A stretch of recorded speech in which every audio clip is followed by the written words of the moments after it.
¿Cómo estás tú? Bien, bien. Hoy vamos a hablar, Hernán, del diálogo político y de cooperación de la UE con Cuba y la solicitud de revisión que ha hecho el Consejo para la Transición Democrática en Cuba sobre este acuerdo. Ha tenido muchos vaivenes la relación entre la Unión Europea y Cuba, desde que en el 2006, de la mano de Aznar, se optó por la posición común. 20 años después, esta posición se rompe y se va al acuerdo de diálogo político en el 2017.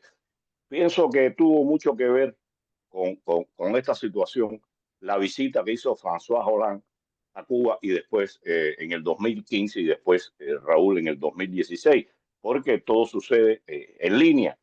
Y bueno, recuerdo a Hollande diciendo que Cuba era una democracia de un solo partido. Uno oye a veces a esta persona y dice, bueno, ¿en qué mundo viven? Y bien, para hablar del tema, estará con nosotros, o está con nosotros, Eugenia Gutiérrez, periodista, miembro del Partido Demócrata Cubano, Demócrata Cristiano Cubano, del Consejo para la Transición y de la Red Femenina de Cuba. ¿Cómo estás, Eugenia? Muy bien, encantada de compartir estos momentos con vosotros. Igualmente, igualmente. Eugenia, este diálogo que establecía un grupo de requisitos para ir a favor o para luchar o para lograr la democracia en Cuba, ¿ha tenido algún efecto realmente positivo para los opositores, para el pueblo cubano?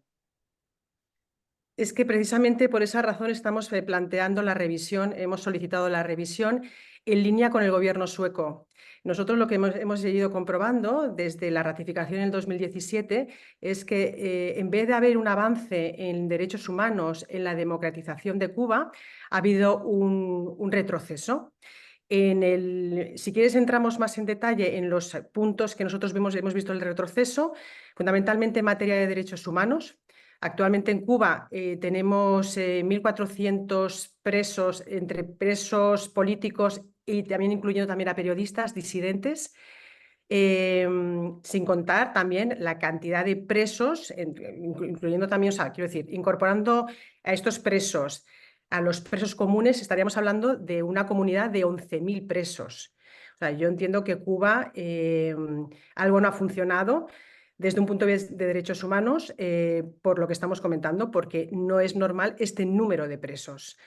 Y sobre todo enfocándonos en los presos políticos, que nunca deberían haber sido encarcelados por cuestiones de libertad de expresión, de manifestación, y muchos de ellos precisamente vienen después de las manifestaciones pacíficas del 11 de julio de 2021.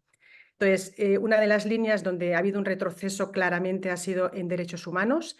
Otro es un fracaso en el proyecto económico y la utilización de los recursos económicos, el gobierno cubano se ha beneficiado de esos recursos económicos y no ha sido transparente en el uso de esos recursos.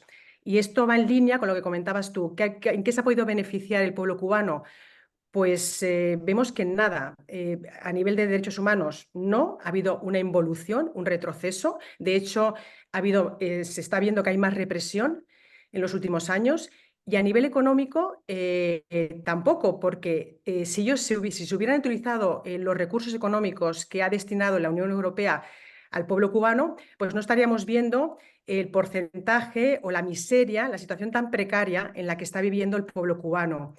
Y eso ha llevado después al mayor movimiento migratorio, porque el cubano siente que no tiene un futuro de progreso en el país. Mira, dijiste algo ahí que es importante, ¿no? Y tiene que ver cómo se ha ido deteriorando la situación contra la disidencia en Cuba. Aparte, o sea, este diálogo se rompe en diciembre del 2000, este acuerdo, esta posición común se rompe en diciembre del 2017 del 2016 y precisamente lo sentimos en carne propia a partir de mediados del 2016, poco después de la visita de Obama a Cuba, se arrecia la represión contra la oposición en Cuba, contra la disidencia, contra el periodismo independiente, los cercos, las detenciones, los secuestros. Y bueno, hay una gran contradicción con esto. Y como tú dices, en nada se beneficia el pueblo cubano, todo lo contrario, o sea, ni política, ni social, ni económicamente se ha visto esta mejoría. Hernán. Pensaba, escuchándolos hablar, ¿no? Pensaba en el eufemismo, ¿no? Del diálogo político, eh, donde pareciera que en realidad todo se trata de una especie de diálogo de tordos, ¿no? Donde sabemos que Cuba, tú mencionabas, Pedro, el caso de los, bueno, intentos, esfuerzos, intenciones, como uno quiera llamarlo, de Obama y de la Unión Europea, que hace años que vienen tratando de generar algún tipo de cambio en Cuba con pocos resultados. Por eso digo, diálogo más bien es unidireccional contra una pared que no parece cambiar, al contrario, ¿no? Parece radicalizar tu postura. Pero entonces me pregunto, Eugenia, ¿cuál debiera ser la estrategia? ¿Cuál debiera ser eh, la política que reemplace a este diálogo político? Mm. Bueno, yo creo que como primer punto deberíamos hablar de la liberación de los presos políticos para ver la voluntad por parte del gobierno cubano de seguir avanzando hacia una democracia, a un sistema democrático. Porque entendemos que esos presos han sido injustamente encarcelados por ejercer unos derechos que en cualquier mundo, en el mundo occidental, son derechos fundamentales y van acordes con la Declaración de los Derechos Humanos. Con lo cual, yo pondría como condición primordial, la primera condición es la liberación de los presos políticos. Una vez se dé eso, el diálogo es, bueno, pues se tienen que dar unas condiciones también de transparencia por parte del gobierno cubano eh, para poder abrir ese diálogo, esas negociaciones. Transparencia también desde un punto de vista de lo que estábamos comentando anteriormente, de en qué se utilizan los recursos. Porque si nosotros, hablando de la parte económica, lo que hemos visto es que la mayor parte de las iniciativas privadas se han visto coartadas. Ha habido, bueno, la legislación, no hay una legislación clara para las empresas privadas.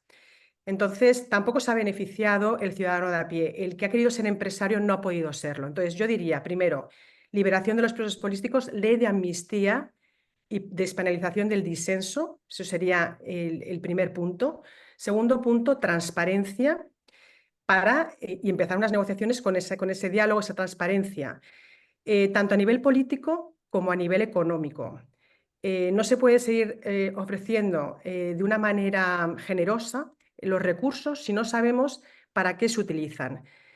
Y bueno, y después ya ir viendo, por supuesto, también el poder acceder los organismos internacionales a través de la ONU, por ejemplo, de los relatores, el poder acceder al interior de la isla, porque también se les ha negado la presencia en todos estos años.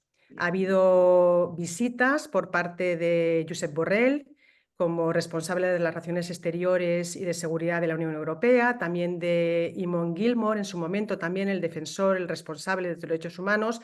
Por supuesto, eso tiene que seguir existiendo, pero entiendo que a nivel de organismos internacionales, por ejemplo, la ONU, tendría que haber también un control o una posibilidad de entrar en las cárceles, hablar con la disidencia y ver las condiciones de los presos.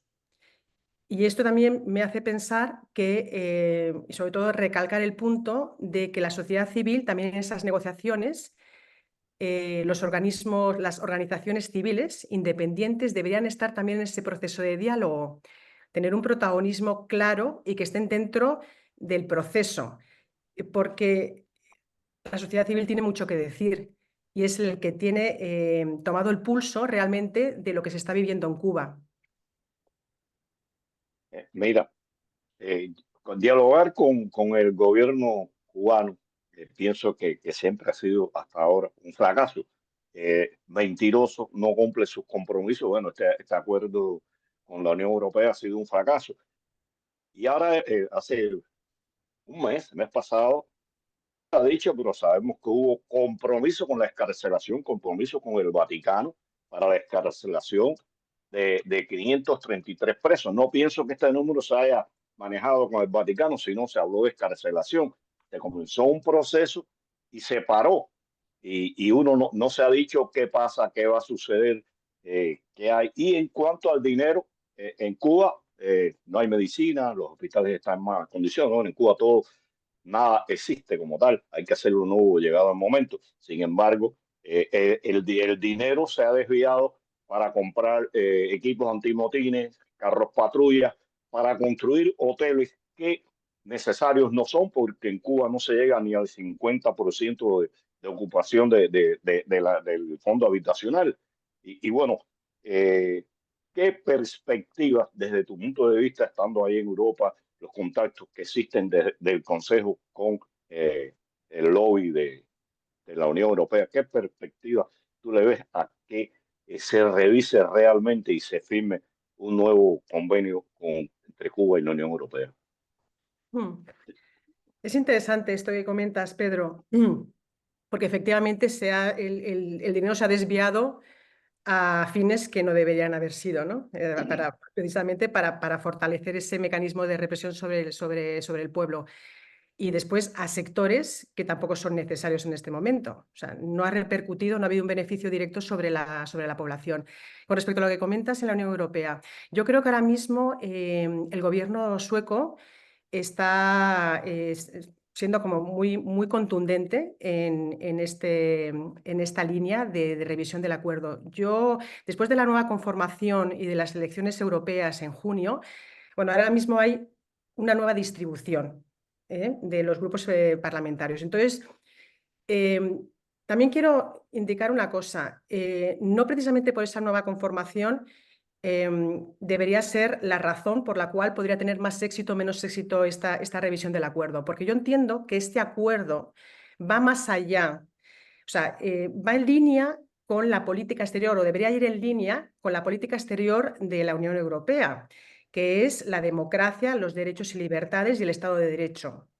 Entonces, a mí, desde mi punto de vista, lo que tenemos que es destacar que ahora mismo ese acuerdo se ha incumplido y sí que veo, entonces, bueno, volviendo a lo anterior, sí que creo que cualquier grupo parlamentario que esté dentro de la Unión Europea debería apoyar la revisión de este acuerdo, independientemente de cómo esté conformado actualmente el Parlamento Europeo y la Unión Europea en las distintas instituciones, porque va más allá, porque realmente está relacionado con las bases de fundación de la Unión Europea, de los principios básicos, de los valores que defiende la Unión Europea, que es lo que he dicho antes, que son los derechos humanos, la democracia y el Estado de Derecho.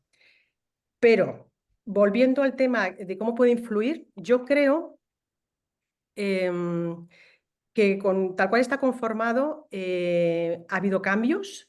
Tenemos, diríamos, desde la izquierda moderada hasta la parte más hacia la derecha, con un espectro un poco amplio, pues hay una gran mayoría. Nosotros para poder obtener un cambio necesitas una mayoría absoluta, me parece que son de 360 votos. Y con esta nueva conformación sí que creo que se podría obtener en una votación que estuviera de acuerdo y que fuera en línea de suspensión temporal, que es lo que nosotros estamos planteando desde el Consejo para la Transición Democrática en Cuba, la suspensión temporal del acuerdo. Entonces, bueno, dicho esto, o sea, en la votación sí que creo que es más posible, pero vuelvo a insistir que debería ser un reclamo de toda la Unión Europea, de todos los partidos que están dentro de la Unión Europea, por lo que he comentado antes, porque las bases de la Unión Europea, de la creación de la Unión Europea, son estos principios que hemos comentado anteriormente.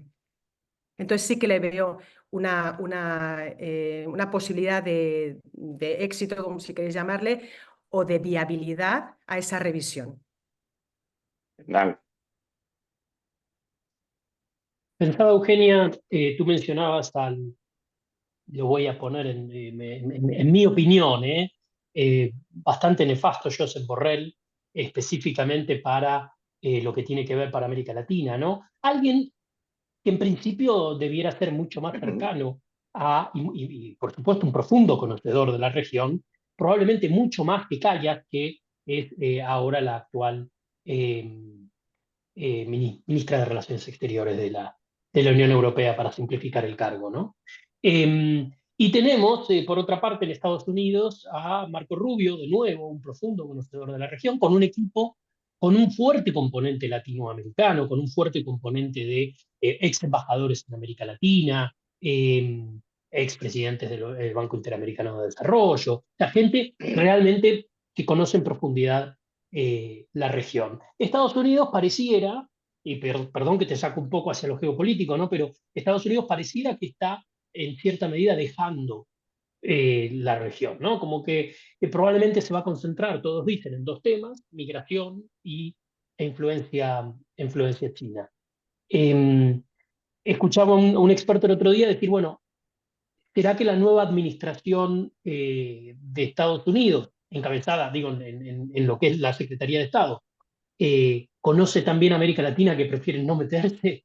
Y entonces, esa misma pregunta me la hago al revés, ¿no? Y digo, ¿será que la Unión Europea está tratando de recuperar un espacio? Porque es cierto también, me parece valioso decirlo, la Unión Europea viene de firmar un acuerdo histórico con el Mercosur, eh, y renovar su Tratado de Libre Comercio Unión Europea-México, ¿no? Entonces, me parece que son dos señales muy claras que van un poco en línea contraria a lo que pareciera podría llegar a ser Estados Unidos. Entonces, me pregunto si tú lo ves así, si tú crees que hay esto que tú decías, ¿no? Que hay una oportunidad en esta nueva configuración de la Unión Europea que podría contribuir a una mayor presencia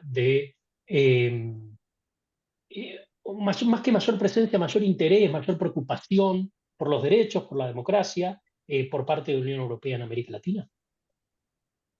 Sí, sí, por supuesto. Es que yo creo que la Unión Europea tiene un papel primordial en la defensa de los derechos humanos. Y nosotros desde Europa, nosotros que además estamos en Europa, tenemos que potenciar esa relevancia. La Unión Europea es un actor clave en la configuración, sí, en el posicionamiento geopolítico actual, ¿no? Entonces, sí que creo que es una oportunidad. Con respecto a Estados Unidos, bueno, yo no creo que solamente, o sea, que se vayan a olvidar de Latinoamérica, precisamente por lo que estás comentando, ¿no? Porque Marco Rubio tiene toda ese bagaje, ese conocimiento de Latinoamérica, de la realidad de Cuba. Lo ha defendido a capa y espada en los últimos años. Hay un dato. Ellos, que bueno, puede ser controvertido o no, pero después de que la administración Biden sacase de la lista de países patrocinadores a Cuba, de terrorismo, vamos, de países patrocinadores de terrorismo a Cuba, lo ha vuelto a incluir, ¿no? Ha vuelto a incluir al país, a Cuba, y con unas sanciones muy concretas también. Entonces, eso también demuestra que hay un interés, porque si no lo hubiera dejado pasar, creo. Por las sanciones a las empresas de Gaesa, las relacionadas precisamente bueno, con la oligarquía cubana de poder económico y político. Entonces, yo por eso creo que no hay una indiferencia. Quizás en estos momentos se estén enfocando más a esos dos temas que has comentado, pero no creo que haya una indiferencia y no creo que vaya a haber una dejación, o sea, o un olvido por parte de la administración de Trump. Y con respecto a Europa, sí, creo fundamental. O sea, Europa tiene mucho que decir como valedora de los derechos humanos, las libertades y la democracia. Nosotros, desde Europa, nos juntamos una serie de países con unos principios que tampoco fue tarea fácil. O sea, ahora lo miramos y lo vemos ya muy consolidado, pero el principio no fue tan sencillo, ¿no? Ponernos de acuerdo todos para tener un proyecto en común, para hacernos más fuertes. Entonces, Europa tiene claramente una posibilidad de influir y de hacer valer los principios de las democracias, de la democracia en Latinoamérica.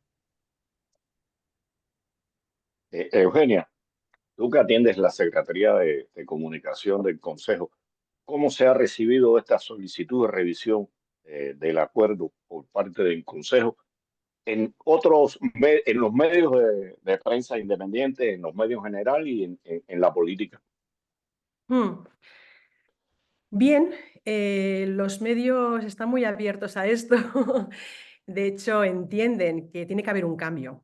O sea, yo cuando hablo con ellos siempre me dicen, muy interesante, valoran mucho el análisis que se hace porque no simplemente es la petición, sino se explica el porqué, lo que estamos hablando. Esas tres líneas, por cierto, antes se me ha olvidado decir que había una línea también fundamental para pedir esta revisión, que era la alianza que tiene el gobierno de Cuba, el régimen cubano, con las autocracias a nivel internacional. Y eso se ha demostrado en las declaraciones. Ellos ni siquiera engañan. Quiero decir que son evidentes en su posicionamiento y nosotros, entonces, no hay que realmente llegar a conclusiones extrañas, es que realmente ellos están diciendo que apoyan.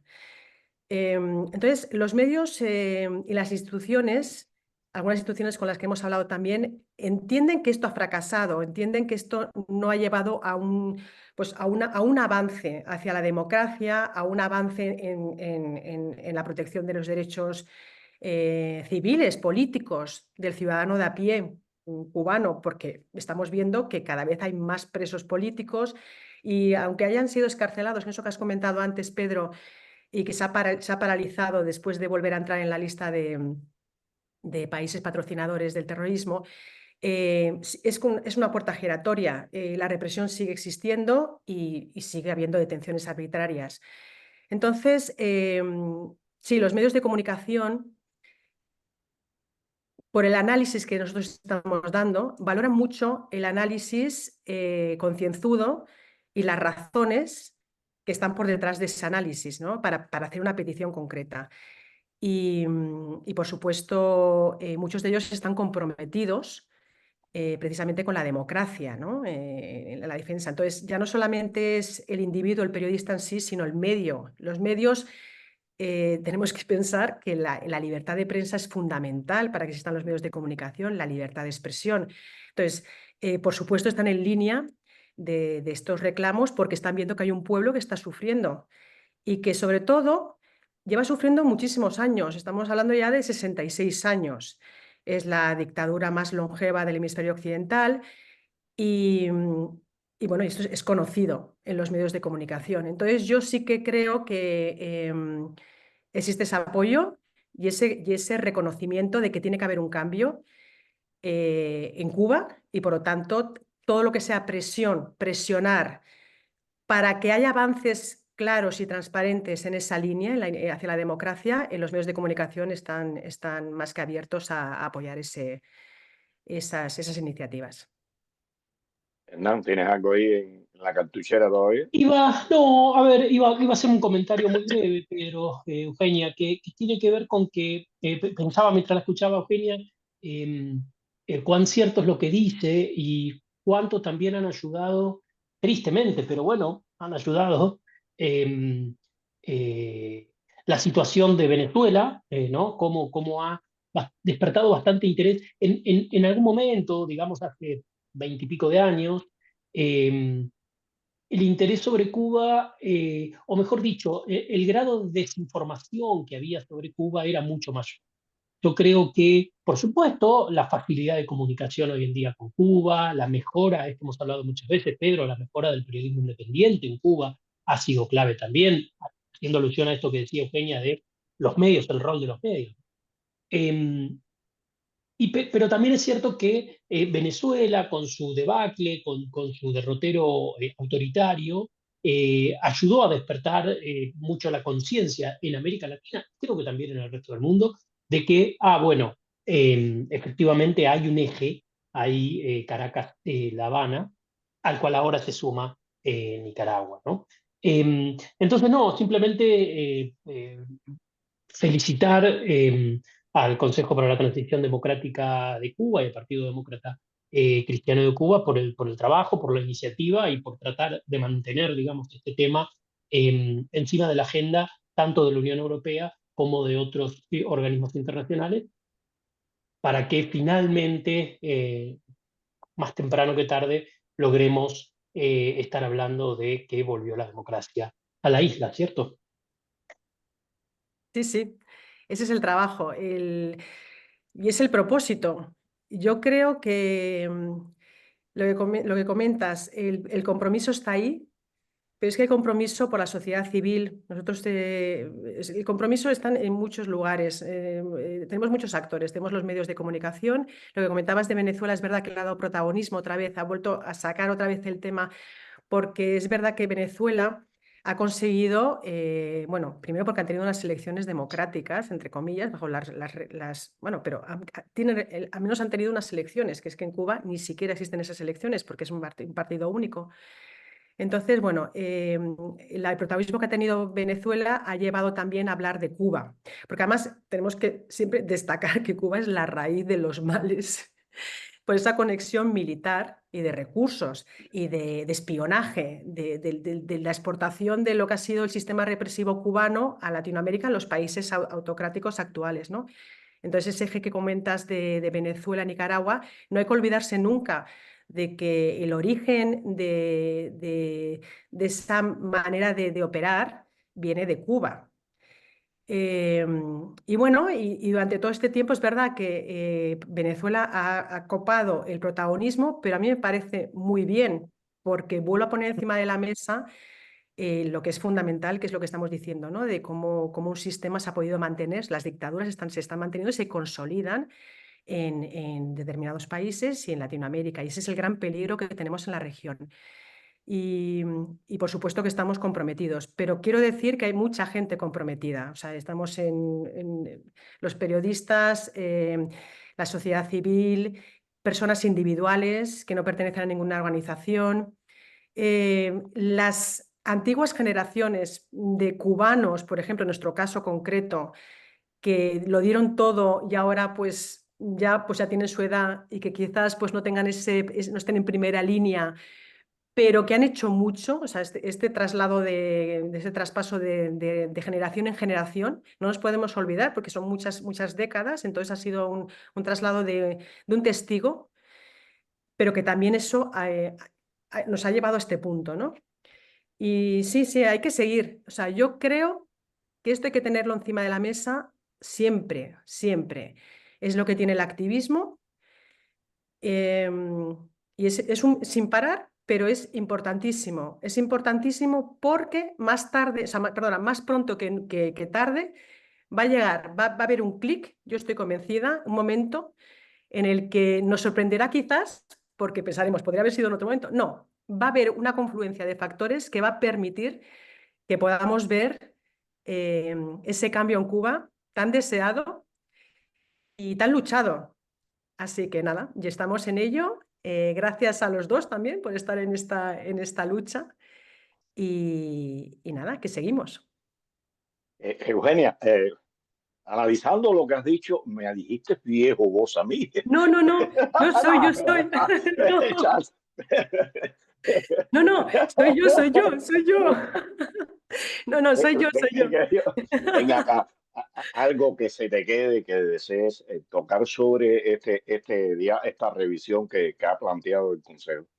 Sí, bueno, lo que hemos comentado, el fracaso en los derechos humanos, un retroceso en los derechos humanos, un fracaso en el proyecto económico, la desviación de recursos a la militarización, lo que comentabas antes, Pedro, a poner en marcha para consolidar la maquinaria represora al pueblo cubano.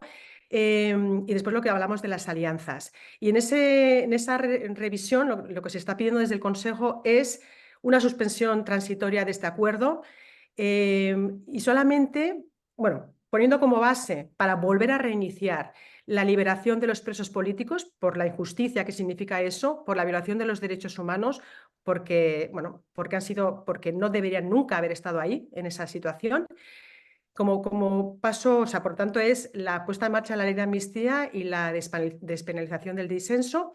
Y después, un protagonismo de la sociedad civil. Creo que sería un cambio muy importante que la sociedad civil estuviera presente en esas negociaciones, negociaciones o diálogo, diálogo otra vez con el gobierno cubano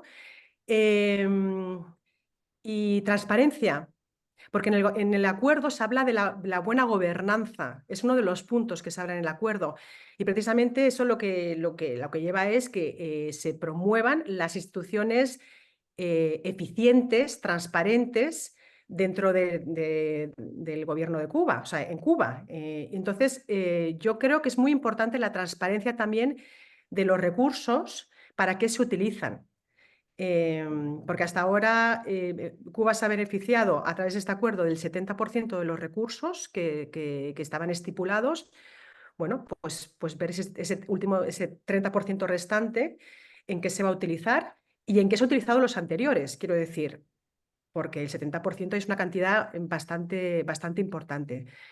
Y ya está. Y después dar también, dentro de los derechos, el avance de los derechos civiles y políticos, pues el derecho a la reunión, derecho a la manifestación, a la asociación.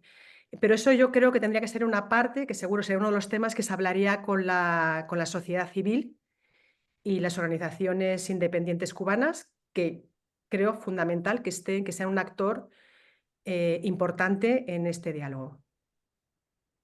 Bueno, solo nos queda, Eugenia, darte las gracias. Ha sido un placer compartir contigo en este programa y bueno, ya pienso que te podremos tener en otras ocasiones. Os lo Fernando, agradezco de verdad, sí ha sido un placer para mí también. Me sumo al agradecimiento, Eugenia, muchas gracias por ilustrarnos sobre esta iniciativa y bueno, ojalá no caiga en oídos sordos y la Unión Europea realmente replantee su diálogo político hacia Cuba, abriendo precisamente las puertas para la participación de la sociedad civil, la transparencia y, por supuesto, dando lugar inmediatamente a la libertad de los presos políticos y poniendo fin a la penalización del disenso. Muchísimas gracias y con esto concluimos el programa de hoy y dejamos hecha la invitación para nuestra audiencia para el próximo sábado a las 5:30 de la tarde por las redes sociales de Cubanet para seguir pensando Cuba.